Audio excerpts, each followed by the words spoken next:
వద్దండి అన్నం అస్సలు వద్దు. ఇవాళ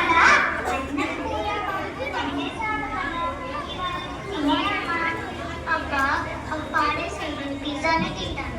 తప్పు. ఆహారాన్ని ఎప్పుడూ వృధా చేయకూడదు. నీకు అసలు అన్నం లేదు. రైతులు ఎంతో కష్టపడి పండిస్తేనే మనకి ఈ ఆహారం లభిస్తూ ఉంటుంది తెలుసా? పద ఇస్తాను.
ఎక్కువ లాభాలు రాలేదు. ఇంకా ఈ విత్తనాలు కూడా డబ్బులు లేవు. ఎందుకంత ఆలోచిస్తాము? నీ పొలం తాకట్టు పెట్టి జమీందారు దగ్గర అప్పు తీసుకోవచ్చు కదా. పొలం తాకట్టు పెడతావా? సరే, ఇదిగో ఈ డబ్బులు తీసుకో.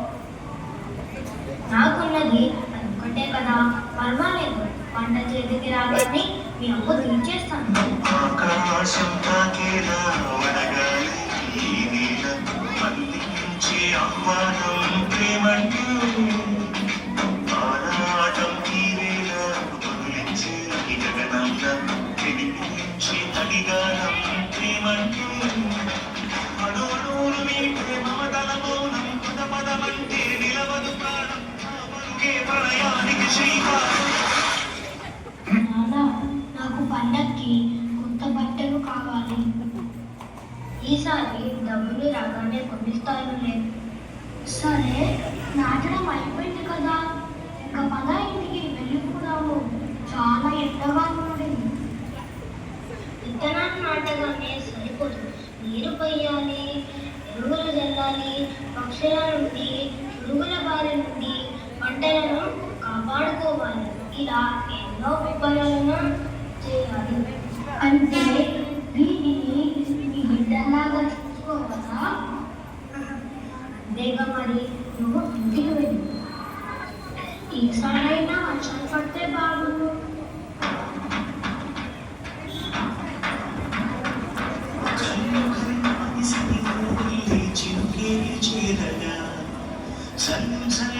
పులకింతల్లో పుడమే పాడగా కళ్ళు కళ్ళు మనిసిరి వల్లే చిరుకే చేరగా చల్లు చల్లు మని పులకింతల్లో పుడమే పాడగా కరివిల్లు ఎత్తి కరిమప్పు వానవాడాలి అని విలువైన మనసు వడగళ్ళు తాకి కడగళ్ళు తీరని జయమాన జాడపోయి వేళ జన జీవితాలు చిగురించేలా రామ ప్రేమలో ఈ వేళ రతనాల భారమే కురిసేలా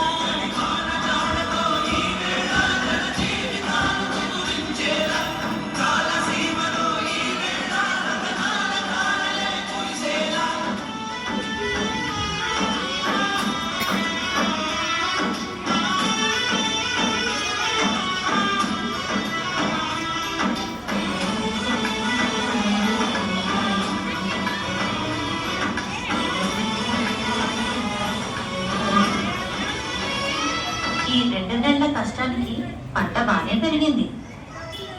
ఏంటో మబ్బులు కమ్ముకొస్తున్నాయి. పెద్ద వర్షమే పడగలదు. నాకు కొంచెం పని ఉంది, నువ్వు వెళ్ళు.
మానేసి పట్నం వెళ్ళిపోదాము.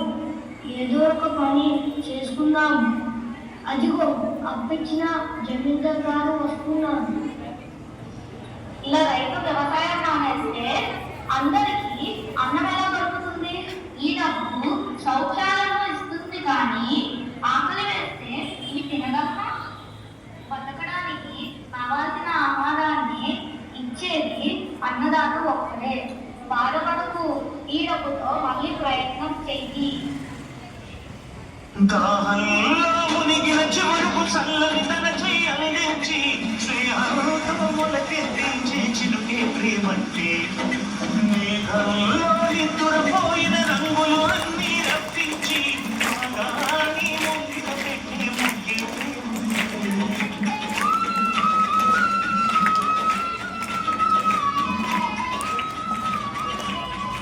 ప్రశాంత్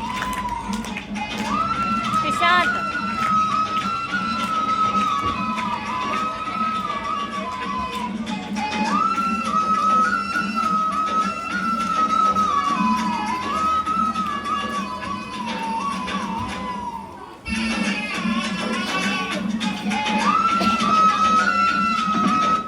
ఈసారి నిజమైన సంక్రాంతి నాన్న ఇంతమంది ఆకలి తీర్చడం నిజంగా ఎంతో గొప్ప విషయం.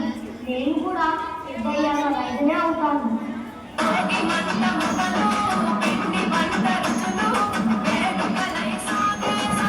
I'm not coming front.